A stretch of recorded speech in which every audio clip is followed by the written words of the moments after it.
Welcome to the Wash Forward Show, where we explore the world of car washing. We're your hosts, Blake and Tyler from Top Car Wash. Today, we're going to cover transforming your site, increasing revenue while lowering OPEX through modernization. We've got some special guests today, Harry Caruso from Car Wash Advisory, and Justine Johnson. Harry and Justine, why don't you introduce yourselves? Ladies first. Hi. My name's Justine Johnson. I'm the Director of Marketing here at National Car Wash Solutions. Been with the company for about 8 years and of this industry. And I'm subbing in for Jim. He had a flight and so he's now in the air. And so while I can't speak to this topic as extensively as Jim can, I'm happy to talk about NCS and our Restore program and just grateful to be a part of this conversation. Harry. Yeah, so I'm Harry Caruso. I'm the founder of Car Wash Advisory, founded about 6.5 years ago now. And all we do is sell-side M&A advisory for car wash companies. So it's a pleasure to be here, guys. Max multiples, right? That's what we're going for. Max multiples every time. Absolutely. Cool. Yeah, really stretch that dollar. I love it. Awesome. Well, let's dive into the state of the car wash industry. Harry, what trends have you been seeing regarding car washes and site maintenance today? I think speaking, site maintenance has been given a increase in emphasis by institutional investors and acquirers throughout the entire nation. And reason for that being is that as the industry seen this sort of boon of investment and new operators, the level of education that the average buyer has and their expectations of the level of maintenance, service, and quality that is maintained at that wash has increased commensurately. So I would say more so now than ever, we are seeing a manifestation of proper maintenance, repairs, and preventative CapEx in valuations themselves and purchase prices. Man, that's a big change when you talk about what people have been buying the last, 3 or 4 years to now. So I think you're seeing a lot of these bigger chains that are acquiring people not want to step into such chaos because it's so hard to turn that over with mix of all the rest they have going on. Yeah, and it definitely has a implication on the owner's price. Justine. So, like Carrie mentioned, we are seeing a slowdown in new builds, but we also are seeing a need for car wash to renovate their site. So the reason why this is because they have to stay competitive. So really having that modern and appealing facility is going to be crucial for attracting new customers, given the competitive environment that they're in. The other thing that we're seeing from operator standpoint is that they're really looking to reduce their operational costs. They're noticing that, when they invest in some NCS technology and innovation, they're seeing some big savings in their water bill and in their energy bill. They're also realizing that a very well-maintained car wash reduces repair costs and improves profitability. And then from a state of the industry standpoint, we did conduct a study a couple months ago. We surveyed more like 15 or 20,000 car wash consumers. And one of the things that is becoming more critical in context of this conversation is that their expectations are higher. So when they go to a site, they want to make sure that site looks nice, that it's clean. And so, that's all what I'm seeing as it relates to this conversation. So I think that's a kind of a good segue into, kind of us talking about the depreciating items, the repair and maintenance costs, the importance of regular maintenance. I know particularly Blake and I see this a lot in our travels and operators that we chat with, but there are so many things when you're that new wash, you open day one for really the first year. As long as it's built correctly, it'll just run for the most part. You don't have too many issues. But after that, especially if you're washing cars, it starts to wear quick. And a lot of people don't put funds back for that. They don't do the proper repair and maintenance. They don't really plan for anything to happen. Let's just wash a bunch of cars, rake in all the funds, and then what?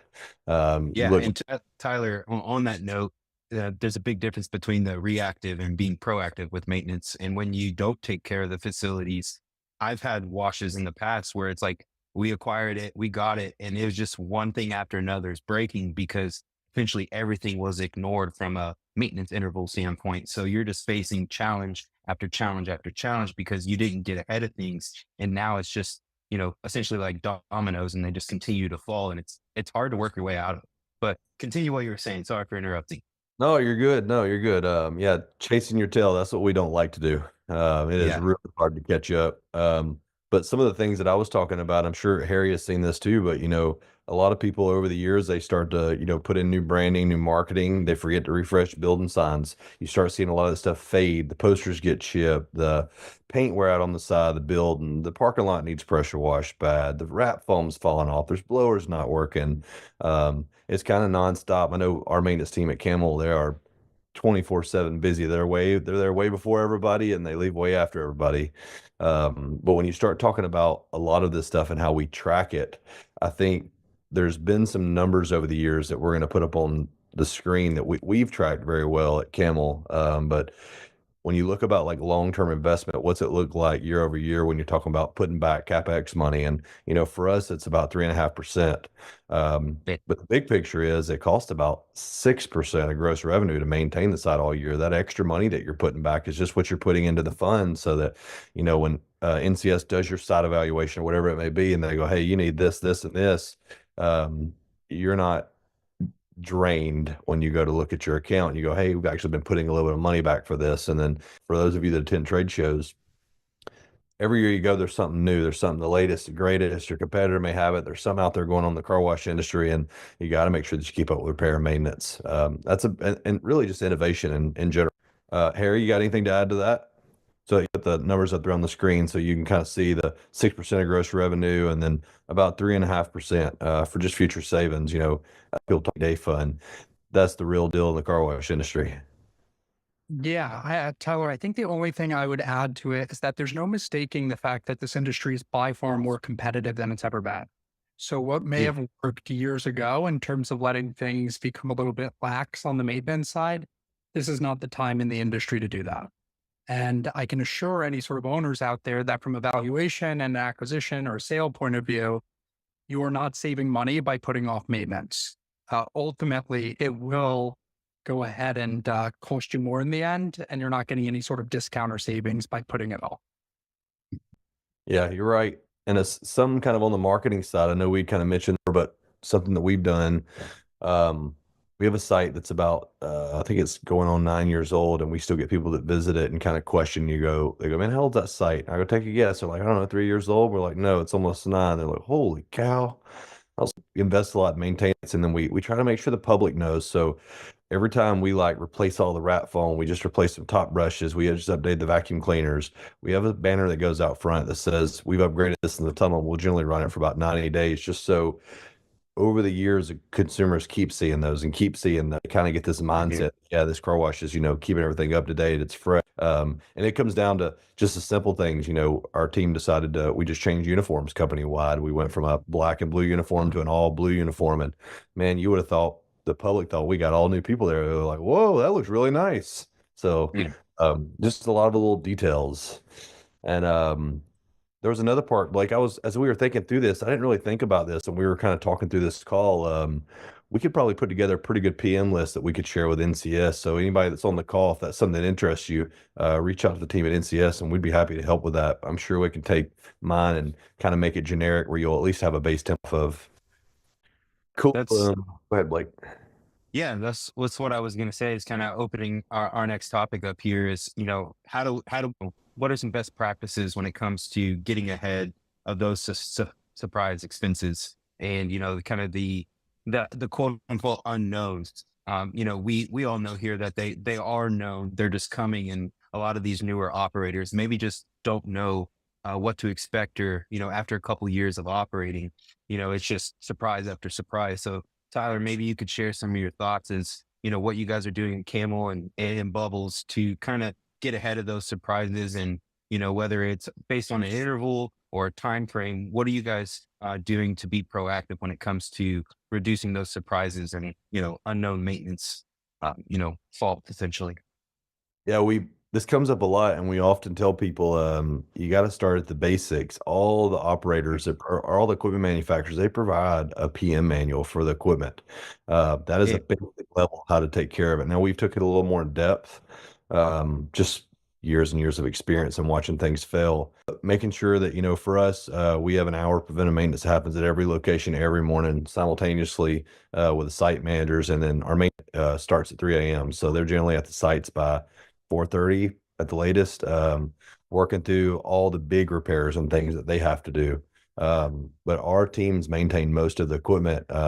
We have a pretty dialed in training program on teaching the team members at the sites how to kind of look for those repairs. Things that don't sound right generally aren't right. So question it. And then really understanding, for us, it's car count. We can tell you when Yeah. wrap cylinders are going to fail. We can tell you when foam's going to wear out. We can tell you when decks and conveyors have to be replaced. It's all based off car count for us. So tracking data, that's a big thing these days, is you got to know it. You got to have something that provides it. And there's camera systems, there's point of sale systems, there's all different kind of things that'll help you kind of piece that in a dashboard where you'll have some insight on what you need to do next.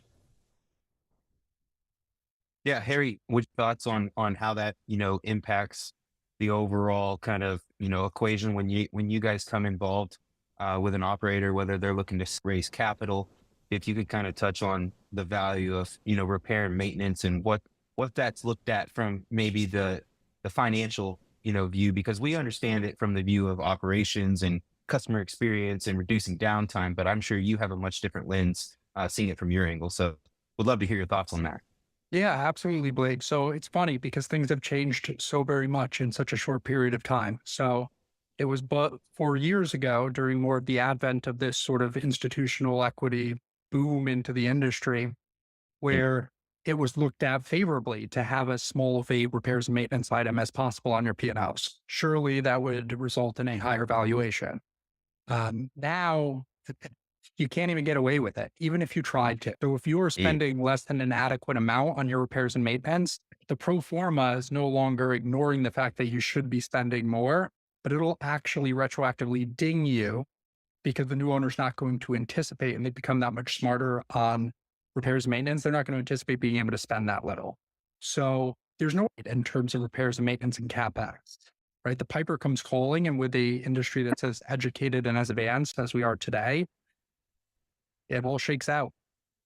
I was I was listening to a guy. He runs a big P company that acquires car washes, but he was saying that generally they will get P&Ls and things like that before they ever actually go tour the site to see if they're interested. And he said, I can read the P&Ls and tell you before we go to the site how well it's maintained. Oh Uh, yeah, there's nowhere to hide, Tyler. That's the thing, right? And it was 4 years ago. If you had a $15,000 annualized repairs and maintenance, you were a genius. Not literally discarded as somebody who I'm not touching that with a 10-foot pole. So the level of in and knowledge on the buyer side is so much further and farther beyond than it was just 4 years ago. Repairs and maintenance is one of the first line items they look at, and they want it to actually be higher, not lower. cool. So, Thank you.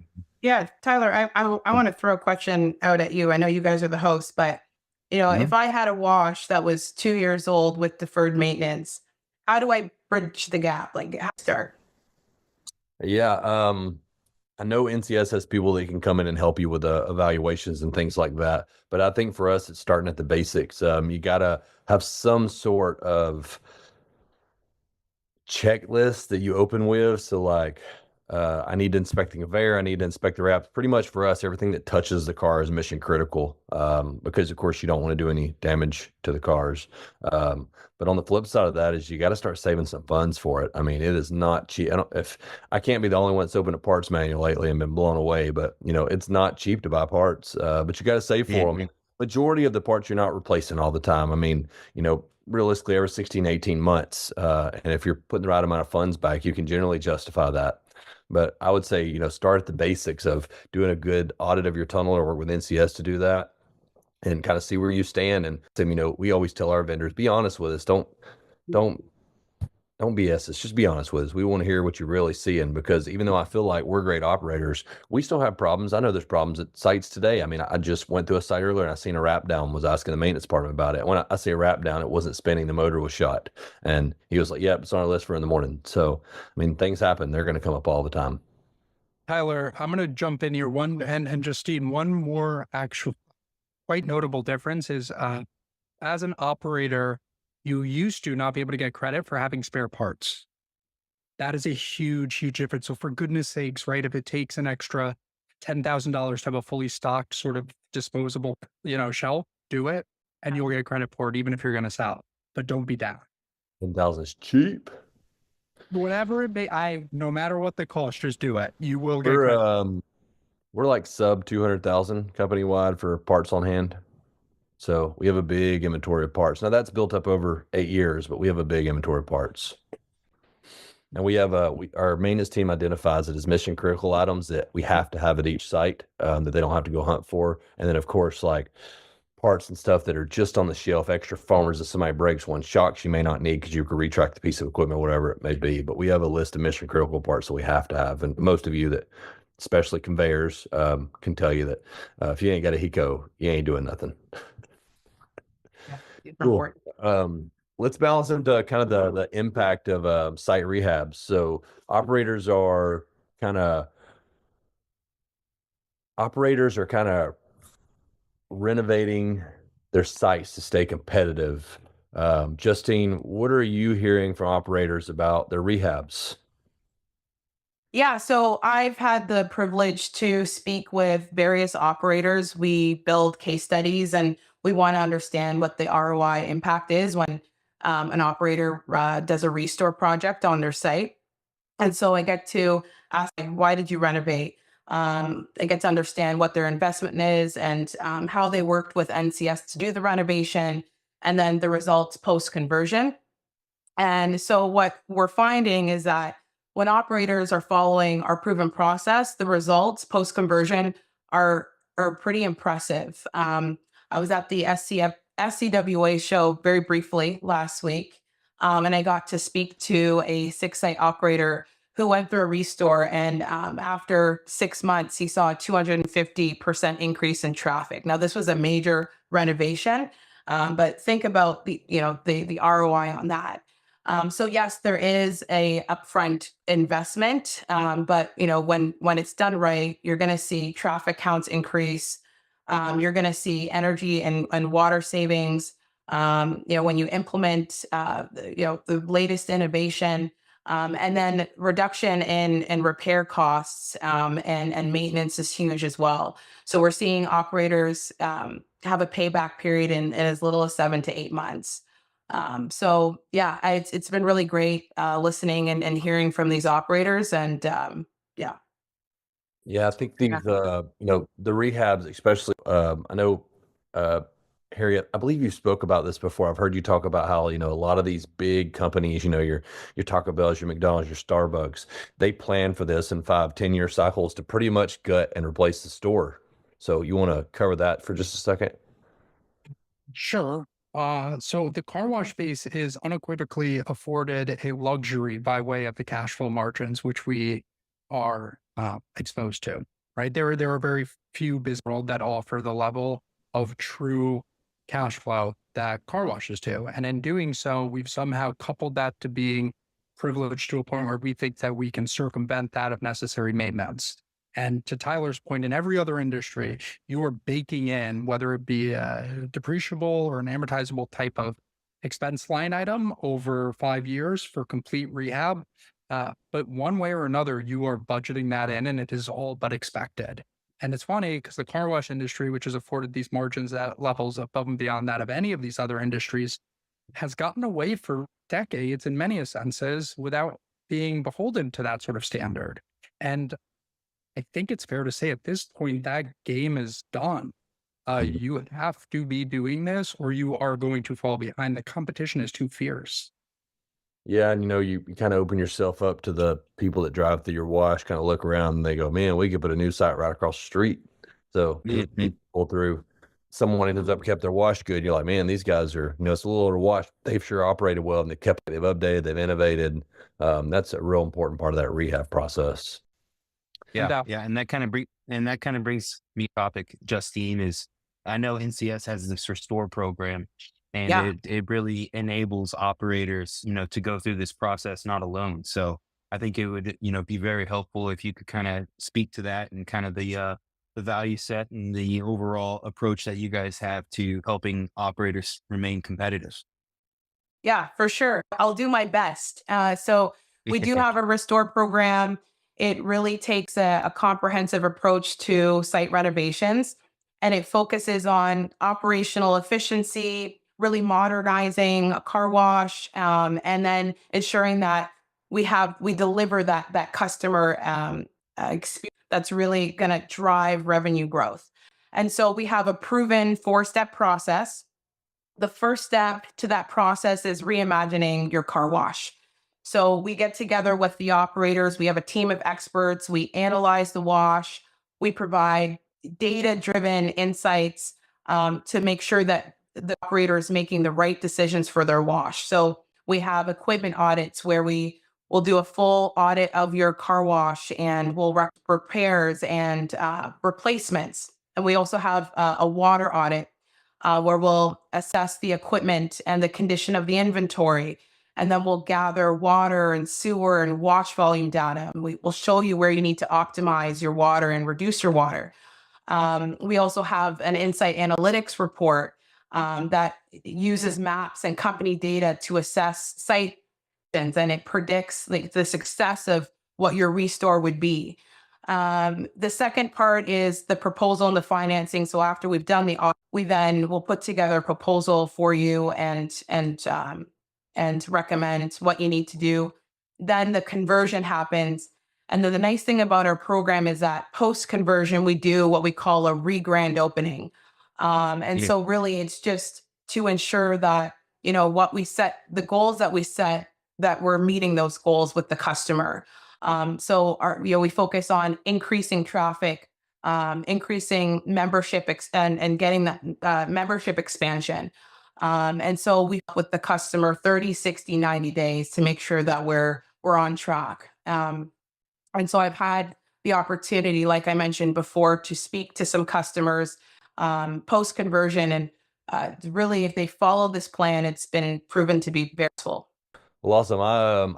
Is there anything else anybody's got to cover? I know we'll probably have some questions that flood in that we can field, and then we'll have some documents that are downloadable and shareable. Yep.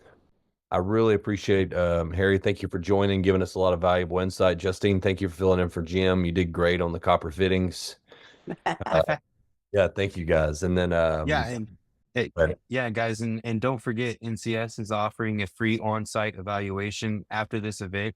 We'll send a link where you can sign up for that. Great. So, thank you for tuning in. Thanks, everyone. Yeah. We wanted to know if real car wash customers could tell a difference between towels. So we asked them. Give me your first impression of each of them. This one is softer. Well, that's a nice towel. That's like a shop towel. La textura de esta me gusta más. Well, I like the difference in texture on this one. The cloth and stuff on this one, it feels better. I like something that's a bit smooth, just because you'll leave swirls on the paint. So you would want to go with something a little softer, a little better. I mean, I like this one. I feel like it would absorb the water off the vehicle, pretty easily. I feel like I can definitely go to work with it. This one feels higher quality for a car, and I feel like it would get cars cleaner, better. The nature of it's going to pick up more dust, more dirt, and it's going to keep it. I wouldn't be afraid of running that over the Lincoln finish anytime. The quality looks much better on this one than that one. I feel like this one's much better. If you had to use one to clean your car, which one would you pick? Definitely this black one here. Esta. The black one. This one right here. I would pick this one. Oh, obviously this one. This one, for sure. I think my parents would use this towel. USA Towel. You can feel the difference. Imagine a reality where every aspect of your car wash is tied together, from your own custom app to your point-of-sale system to your digital signage, cameras, and even the tablet tools in your attendant's hands. Now don't imagine anymore, because the AMP Clarity system is here and installed at Tagago in Rexburg, Idaho. I'm here to show you around all the amazing things that we can do by using deep vehicle scanning, AI and machine learning tied into our best in industry software solutions and hardware to provide you the most clear picture of your customer experience. That's why we're calling it AMP Clarity.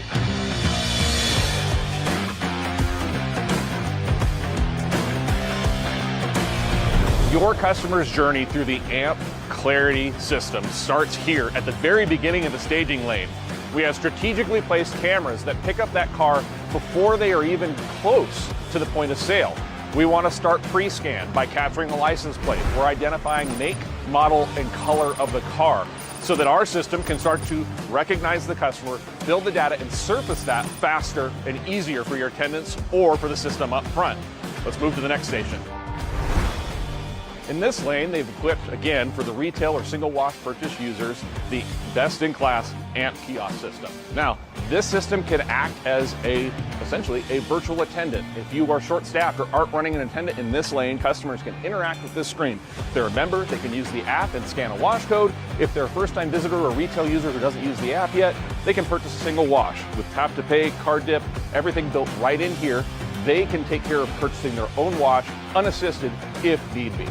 Here in the member lane, you're going to notice there is no kiosk. There's just the digital signage. In this lane, an attendant would be equipped with the tablet tool with all of that information that we captured through the scanning process surfaced right there for them, ready to engage, whether it be selling a membership, upgrading a membership, helping a member with updating billing information, or anything else they might need. While their vehicle is being scanned, clear signage that's customized that will give them messaging specific to their membership plan and wash history with your wash by first and last name, even displaying the year, make, model, and color of the car so it feels personalized to them and they feel valued as a member at your car wash.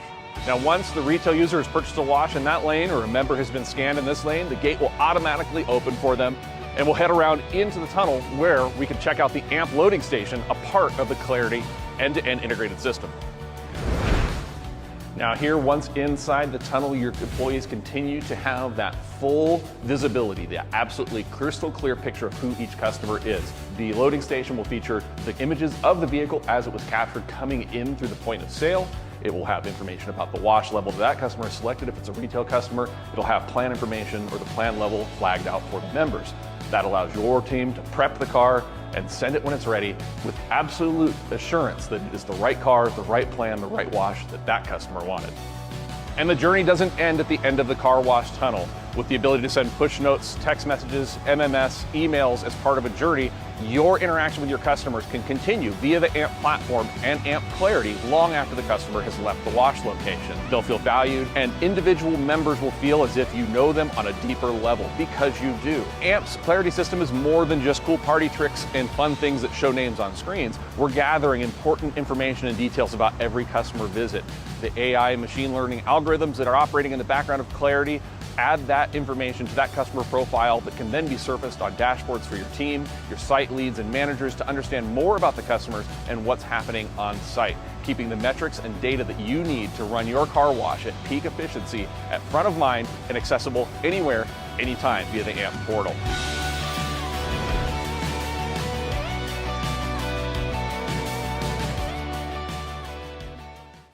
I'm pretty fussy about our vehicles.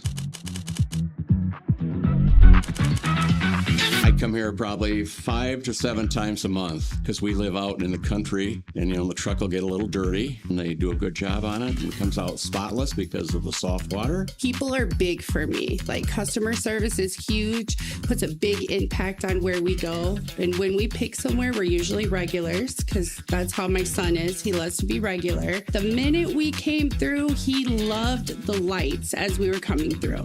And it was huge for him. And he'll usually even sometimes record himself while he's coming through. Once we started coming a couple of times, that was it for him. He loved it. My biggest thing is like rust on both my vehicles. If anybody from Wisconsin knows what the amount of salt we get, especially in the winter, you go from ice to snow to rain to all sorts of weather patterns. So for me, the rust is a big thing, especially my newer car. And everybody that works here is really nice people, and They do a good job, and they've got good vacuums. I love the vacuums. I have a long-haired shepherd, and it gets all the hair out. It does a good job in the car. The price is very reasonable, especially if you do the monthly. To me, it's like an investment. You know, I get to keep my car or vehicle longer because it doesn't, not such an eyesore, or, you know, or even your components underneath your car. You know, they rust out too. Something that's huge to me is my rims, and there's never any dirt on my rims. Like, my rims always look flawless, and that's due to their tire wash. I love that.